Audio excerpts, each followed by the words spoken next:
hello. My name is Graham Bell. I come from the south of Scotland in the United Kingdom. I am probably the longest established teacher of permaculture in Europe these days. I have been involved for over 30 years with the subject, and well, it has become my life really. So I was invited here to teach our standard course, which is 2 weeks long, by the people here where we are filming at Hermitage Malin, near the village of Malin in Transylvania. And this is a great privilege and a great experience. I hope that the people who have been here find it so as well, and that we are helping lay the foundations for the future of this subject in Romania. Permaculture is a made-up word. It started in 1972. That's 46 years ago, on the island of Tasmania in Australia. The word was coined by a university professor at the time called Bill Mollison, who had a very varied career. He had been a forester, he had been a baker, he had been a wildlife warden, and he was inspired by the idea that we really needed to change our levels of consumption if we were to have a future for the human race on planet Earth. He was quite serious about that. And he had a student called David Holmgren, who was of Swedish origin, but fourth generation Australian. And together they wrote a book called Permaculture 1, which appeared in 1978, 79, around then. And the word permaculture was derived from two words, permanent and agriculture. So what would a permanent agriculture look like? How would that be different from what we have today? Well, what we see at the moment across the planet Earth is that the percentage of land which is desert is constantly increasing due to human activity, that our seas are becoming more and more polluted. There is now more plastic in the oceans than fish. Every year we lose 1,500 containers into the sea. This is an enormous level of pollution, and worst of all in the seas we are polluting the continental shelves, and this is where most of our algae and seaweeds and beneficial fish are, and these are themselves things that capture carbon dioxide and turn it into oxygen. We know for a fact that climate change is happening. We are also deforesting the planet at an incredible rate. Romania itself has dropped from 35% to 27% since the revolution. That's an 8% loss, or 25% of what you had when you started out, you know. You still have a lot more forests than we have in Britain, so I'm not saying that we are perfect and you are not. But trees are vitally important for the same reason, that they capture carbon dioxide and they produce oxygen, and human beings can't live without oxygen. It's what we breathe.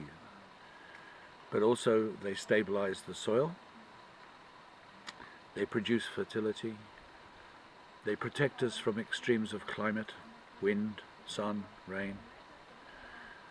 They hold the benefits of the climate in the landscape. Once you lose trees, the soil runs away, the water runs away. And this is 2018. What we've seen this summer is very warm spring, followed by cold weather, constant rain, followed by no rain. So we need to build more stability into the landscape so that we do not suffer from these very great variabilities in climate which are happening worldwide. Permaculture is a worldwide network. 3 million people have done this course somewhere on planet Earth. That sounds like a lot, but it's only less than 1% of the world population, 0.08% of the world population. And we need everybody to get this. It doesn't matter whether you call it permaculture or song and dance if you want, it doesn't matter, but we need people to understand how to live sustainably on planet Earth. If you watch the news on the television, you will see pictures from around the world. Haiti, earthquakes, hurricanes. There are now no trees on Haiti. How can you live in a land like this? You will see mudslides all over the world. You will see torrential rain. As I'm speaking here at the moment, there is a hurricane in the Carolinas in America, and it's not hurricane season. Why is this happening? And these things are becoming more and more frequent. In the UK, last winter and the winter before, we have had waves breaking on our shores from the Atlantic that have been 25 meters high. Nobody has ever seen waves this big before. You imagine you're in a boat and you have to go through a wave this size. A big ship would struggle, a boat is lost. So there is an urgency about how we deal with all of this. And one of the discoveries has been over time that we don't just need permanent agriculture, we need permanent culture. We need an understanding of other things that go with this. So to achieve this, we also need fair trade. We need means of people conducting business which reward people properly for the work they do, but also give a fair deal for the people who are buying the service or product. We need housing that is fit for purpose. We need buildings which blend with the landscape, which use as little energy as possible, but give people the level of comfort and safety that they need. We need adequate water and adequate food for everybody on planet Earth. We have enough water and enough food for everybody on planet Earth. It just isn't distributed in the way it needs to be. And we need fairness about resources. There is a UK charity called Oxfam which works with people, poor people around the world, and originally it set out to deal with famine. Their statistics show that 85 people in the world own as much as the poorest half the world population. So 85 people owning as much as 3.5 billion people. 3500000 people. That can't be right. Can't be fair.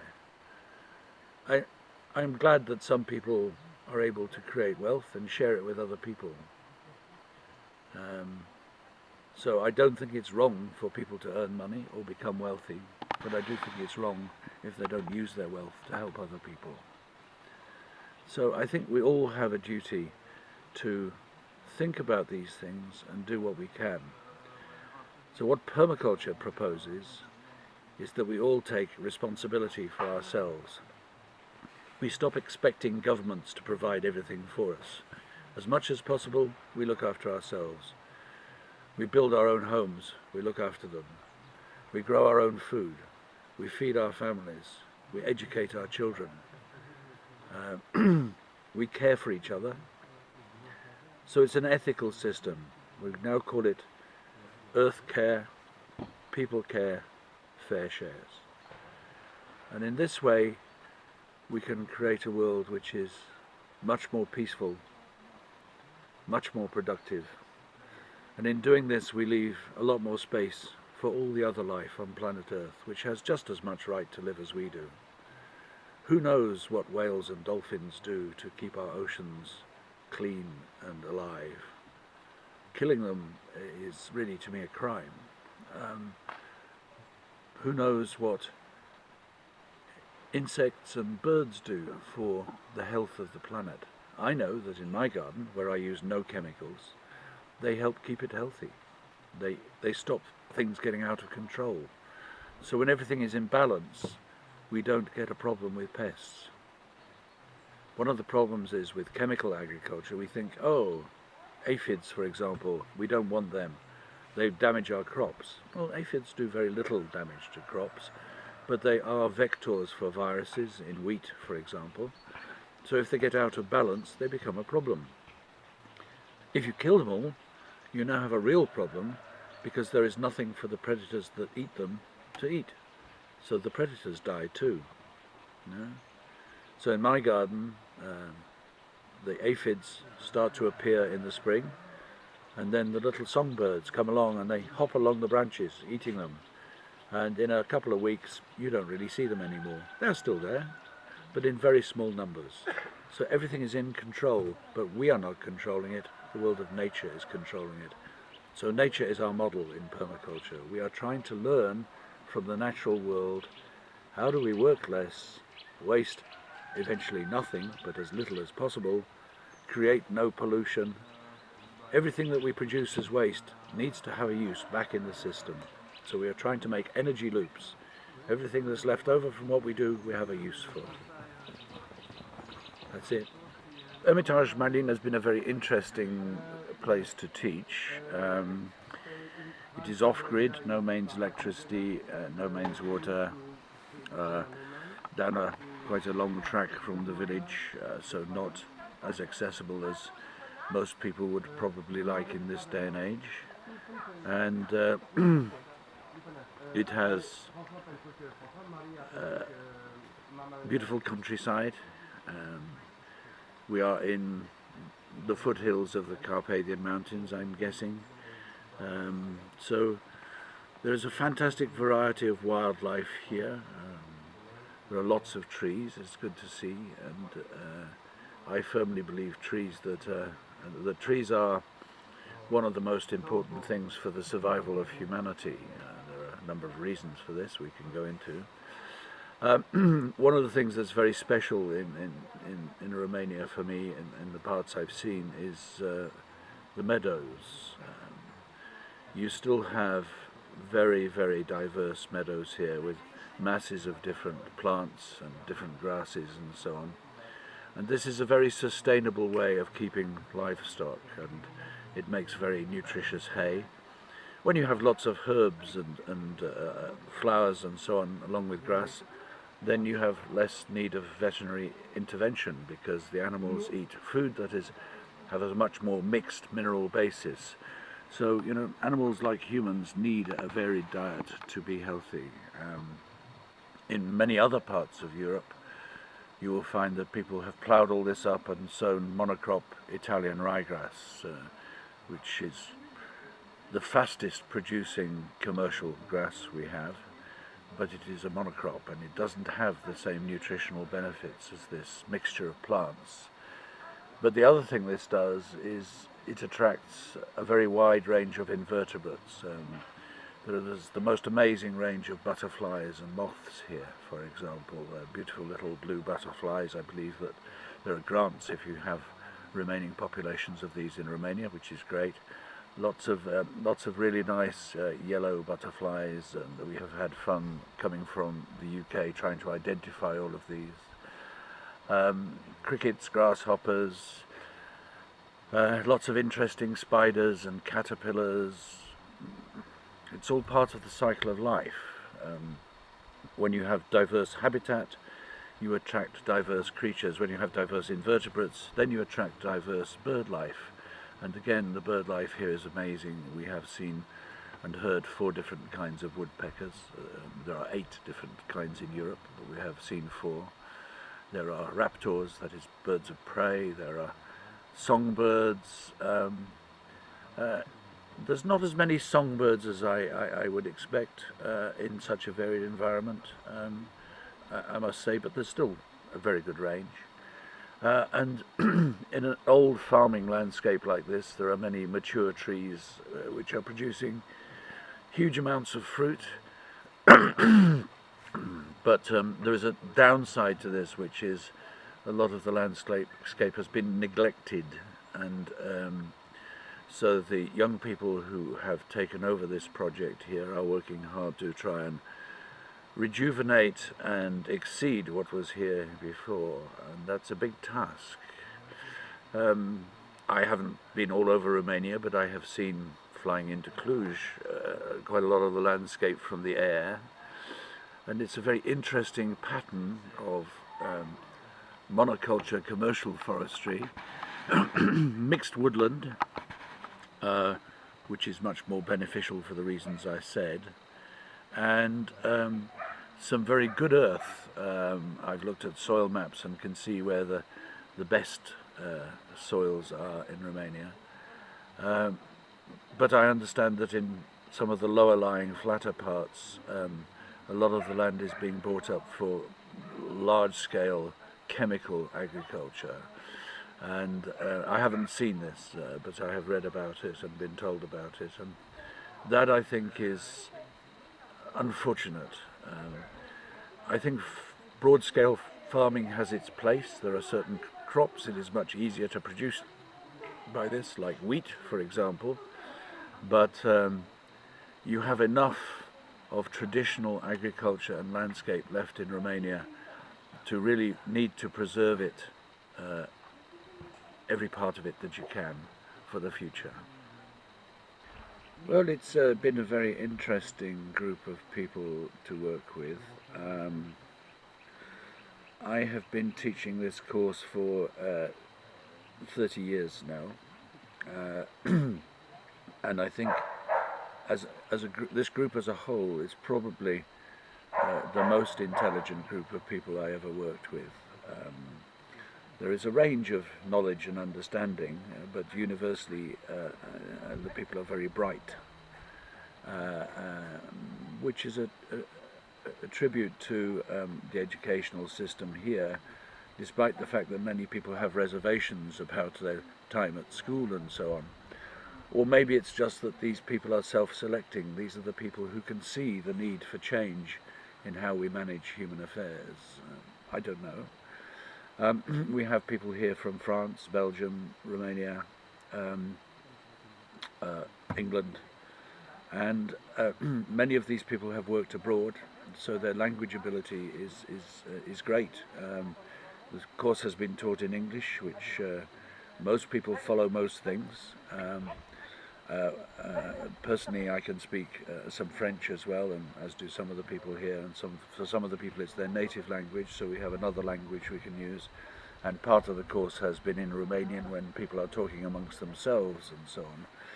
So the issue of language is an interesting one. The way that English has become a kind of universal language, it's partly to do with our imperialist past, but it's also to do with the fact that English itself derives from many different languages, and so it has a power of expression beyond other languages. I have German friends who say they're very jealous of being able to do marketing in English, because when you market things in German, it's not nearly so sexy as when you do it in English. So the language is an interesting aspect of it, and language does define how we see things. There are certain words that don't exist in Romanian, I discover, which are central to our well-being in English, and you will find this with different languages, but overall it's been a great experience with the people here. We have had great food, mostly from local production, vegetables from the village and so on. We couldn't really have asked for a better group of people. And one of the things about permaculture, when you come to it, is most people come looking to be led, but the challenge is that the day you start with permaculture, you become a leader, whoever you are, because the next thing is you are telling other people about it. And this is providing a good model for people in the world as to how we can live better for less, work less hard, produce less waste, but be happier at the end of the day and have more of the things that we really need, rather than the things that advertising tells us we need. We are too many people in the world today are driven by desire for things they don't need, and this has been a very good lesson in how to turn that around.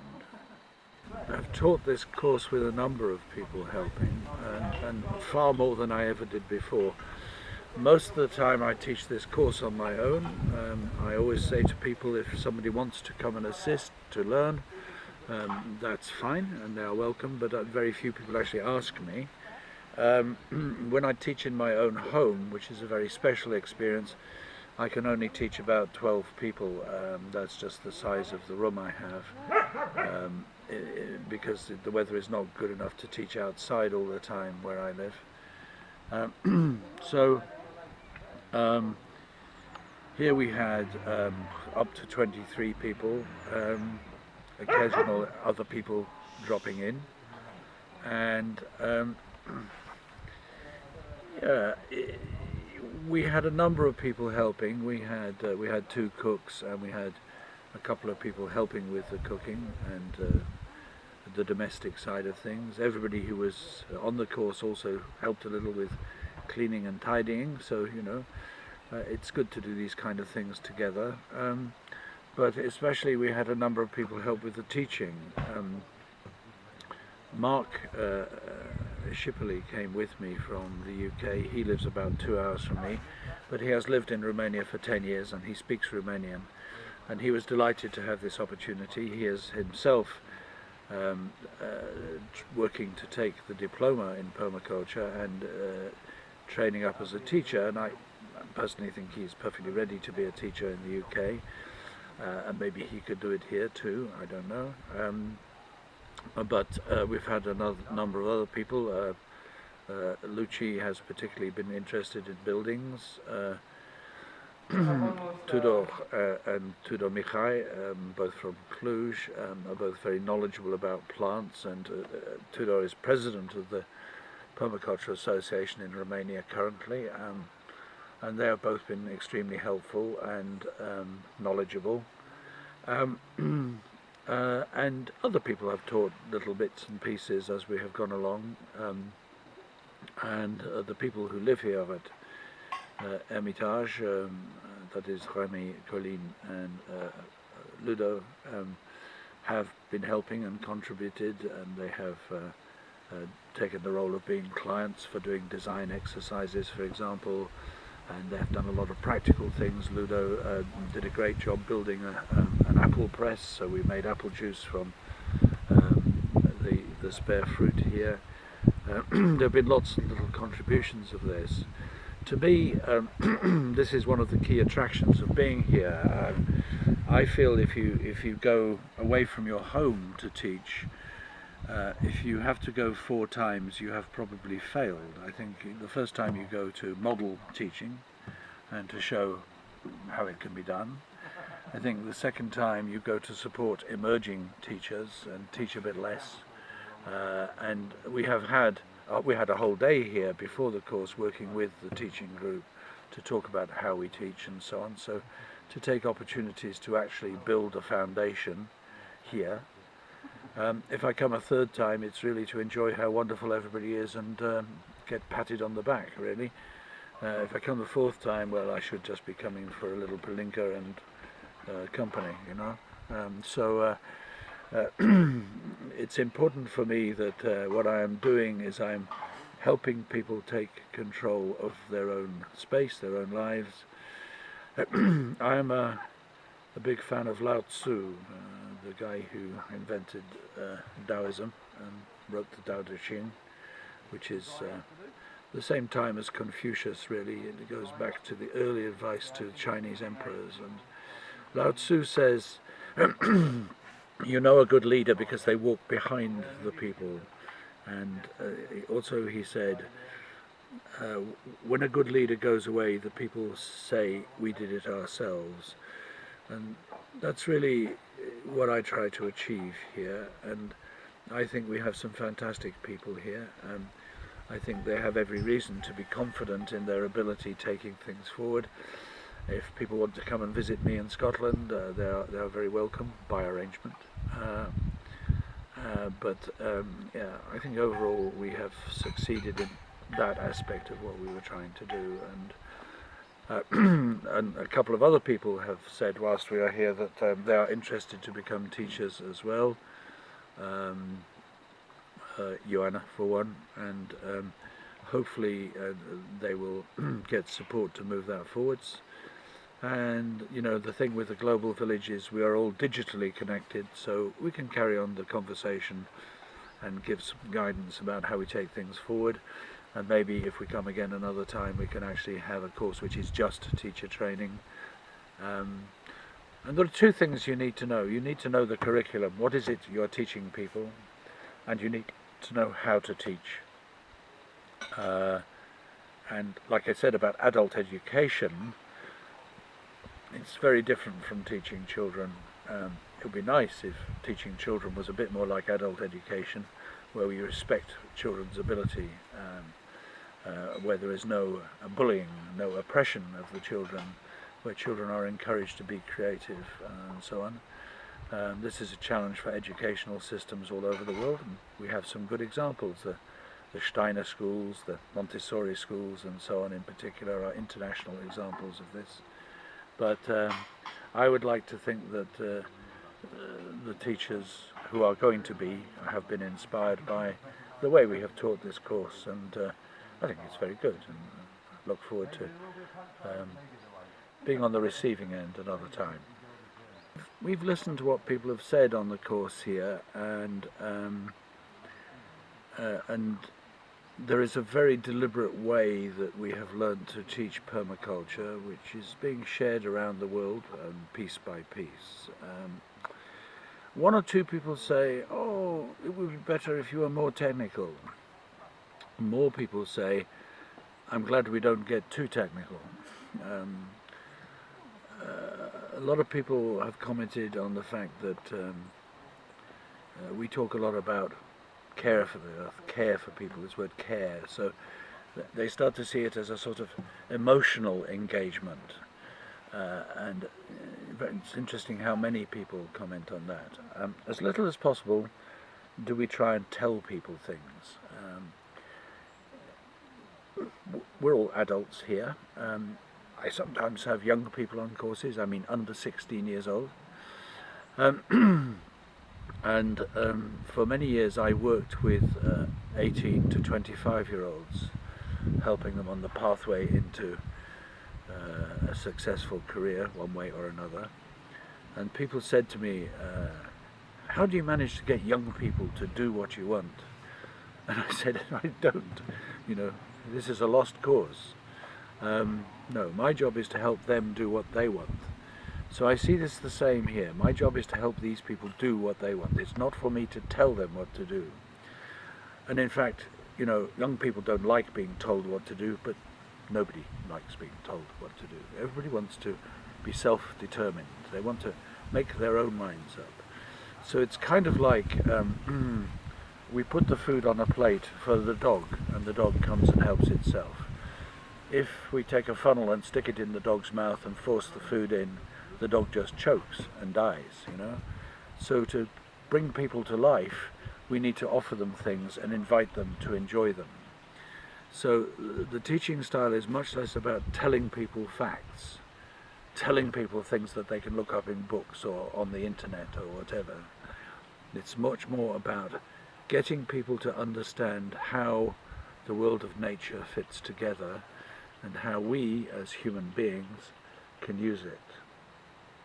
And this expression in English, human beings, is very significant, because we call ourselves like we are, we be, but actually we are much more defined by what we do, how we work. We're all so busy doing things.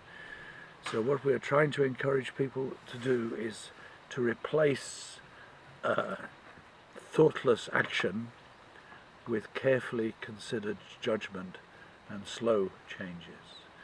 So I spend a lot of time thinking and less time doing than I used to.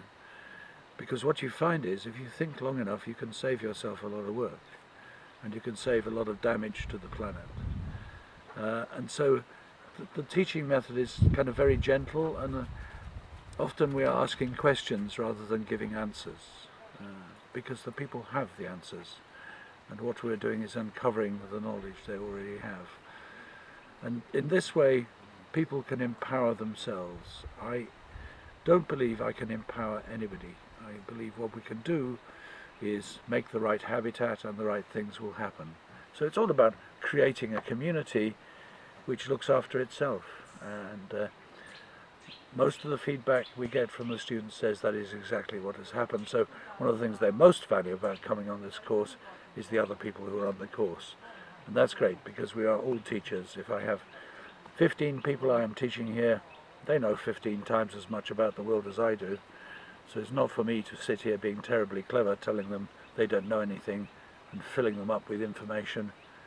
Hey, look, if you want to know how many species of butterfly there are in Romania, you can look it up in a book. You don't need me to tell you. But if you want to know what the importance of a butterfly is and understand its relationship to the natural world, then we can explain and explore that. So it's much more about understanding than it is about lists of facts. And yeah, I think it's gone well.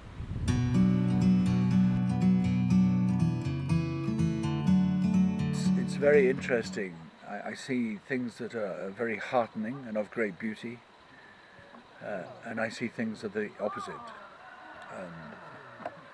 So we drive from Cluj Airport, and we are coming along this busy road. It's Thursday evening, people are going home from work. There's truck after truck. And I discover a lot of these are taking good things out of Romania for cash. Selling topsoil. How crazy is that, for example? Taking away timber instead of making things with the timber here and getting that value added margin from that to create work for people and income for people. And this road is built right next to people's houses, so obviously what has happened is there has been a small country road, and over time the road has increased in size. And I'm thinking, how can people live on this road? It's so noisy, it's so dirty. But I notice there are still old people sitting outside the houses of an evening watching the world pass by, something they have done for generations. And I like to see this, but I'm wondering how they can stand it with this amount of pollution going on their doorstep. And then I notice we have one house is beautifully painted, has a nice garden. Clearly it's a nice family home, well looked after. The next house I see, somebody is living there, but it's in disrepair. Probably this is an older person, or maybe somebody who just doesn't care. And then the next house is empty or falling down. I says 1, 2, 3, again and again. It's like a third of what people are doing is fantastic. A third of what is happening is people don't have the capacity to do what they would like to do, and the other third is falling apart. And there are so many remnants of the industrial communist era around, standing empty.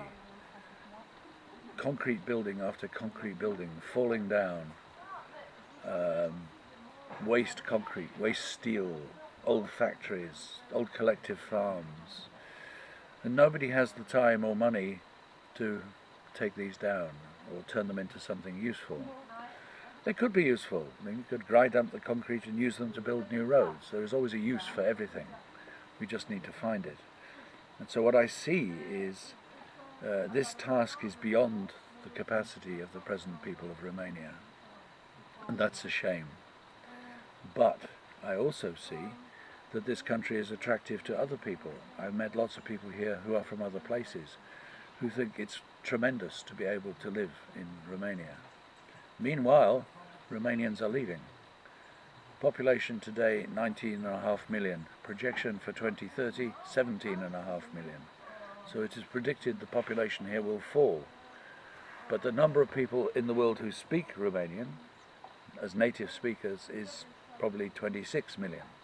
So we have nearly half as many people again gone somewhere else in the world. And often it's through economic necessity. You know, average wages here are much lower than they are in my country. But in many ways the standard of living is better because food here is relatively cheap, property here is relatively cheap. So I would like to think that we could find a collective will to accentuate the positive, as we say in English, to move us from this position of too much decay, not enough prosperity, to the opposite. And I see Romanians being very skilled. I notice we stopped somewhere in a cafe and I'm sitting down with my friends for a little supper, and the local people are looking at me kind of suspiciously, sometimes you get this in Britain. If you go into a small country place and you go in a pub, the people will look at you like, who are you? But as soon as I start talking to people, they are extremely friendly. So it's not that people here are hostile, but maybe they are suspicious of change in some way.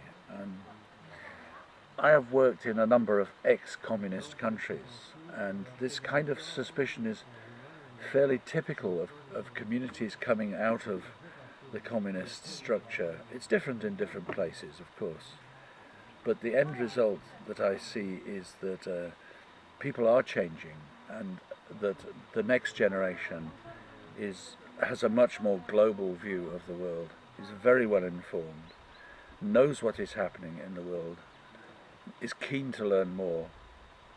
And talking to some of the people on this course here, it's interesting because a number of them have children. We have 2 women here who are pregnant, who are going to have children, start a family with their partners. But 1 or 2 people have said, I don't want to have children. I can't see how I can justify bringing children into this world. We have too much population, there are too many difficulties. And that's a shame when people feel like that. Yes, growing world population is a problem. We need to do something about it. What we do about it, I couldn't be certain, but we certainly need to stop growing the human population at the rate we are, because we are already starting to exceed our ability to care for ourselves. One little example, China is the most populous country on planet Earth. Today, there are 20 million young people in China at university. 20 million. That's more than the population of Romania. These people didn't go to university to make plastic toys for people in the West, like they did at one time, India, the population is growing and will shortly overtake China. Again, if Indians drank tea at the rate the British drink tea, there would be no tea for anybody else in the world.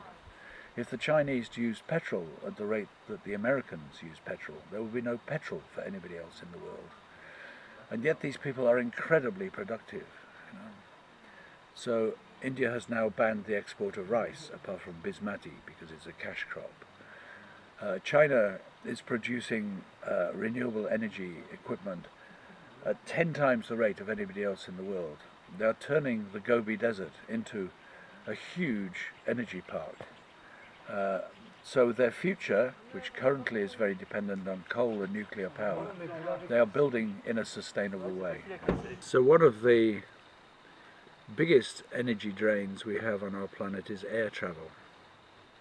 Now, I have to apologize, I flew here to teach, So it's not like I am a perfect human being who doesn't take advantage of this myself, but a few years ago I flew to Korea when my son was doing research in renewable energy there, just to visit him at university in Seoul with my wife, and I made a calculation of our carbon footprint. What is the impact we have on carbon resources in our lives for that year? And I discovered this one air flight doubled our footprint for the year. So it consumed as much carbon resource as everything else we did in that year. Heating our house, traveling, getting to work, having food, buying clothes, whatever, everything else. This is astounding. So, right now, the Chinese are building 10,000 kilometers of high-speed rail. Right now. They are buying up railway facilities in Bulgaria, for example. They are planning how they're going to take their railway line through the Alps. because they are working for the day that we can't afford air travel anymore. They are building the system now. In Britain, it has taken us 15 years and endless arguments to build 100 kilometers of high-speed rail to add on to the very small amount we already have. High-speed rail gives us an immense capacity to make travel in a much more energy and environmentally friendly way, because it can be powered by electricity, and electricity can always be produced by renewable resources. It doesn't need carbon to make the trains run, and you can run 10 times as many trains as you can on conventional rail, so you can take 10 times as many people. If we do this in Britain, we have the opportunity to take 50% of freight transport off the road, to take 50% of our cars off the road, and to abandon internal flights pretty much altogether. The carbon saving of this would be immense.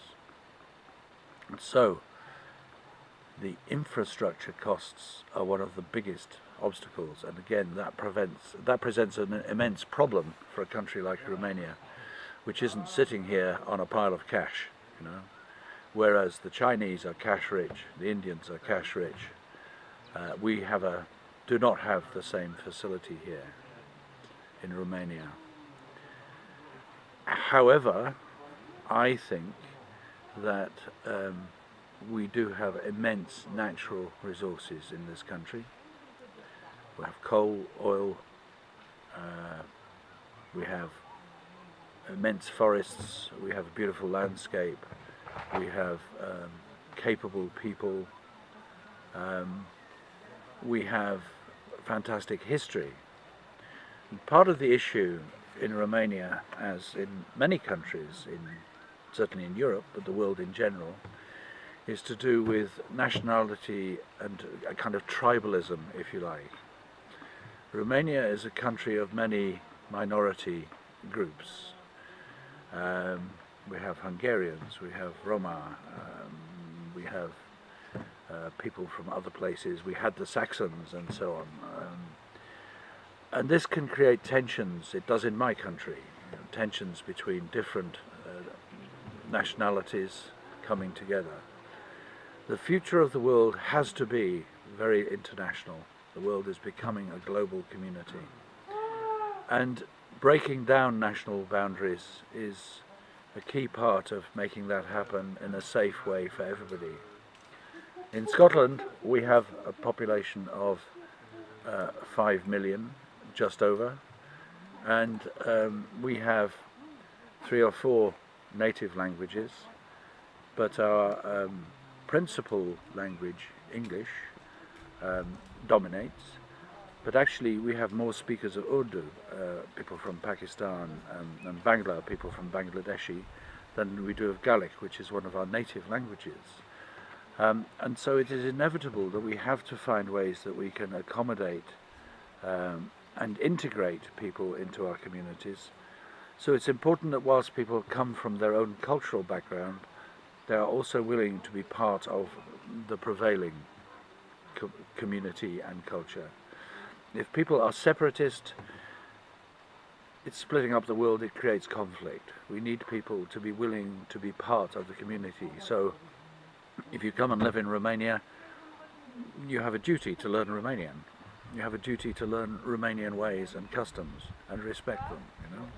This is true all over the world, and I think this is a challenge for people in Romania. And we say, you know, well, the Hungarians say, oh, the west of Romania, that's part of Hungary, and you know, we have Moldova, why isn't that part of Romania? And you see all the things that are going on between Ukraine and Russia and so on. These things are not very far from here, you know. If you go to Trieste, you can see a country that was Slovenia is now Italy. You know, these kind of forces are at work everywhere in the world. And I think the more we get away from nationalism into internationalism, the better chance we have for sustainability for the greatest number of people on planet Earth.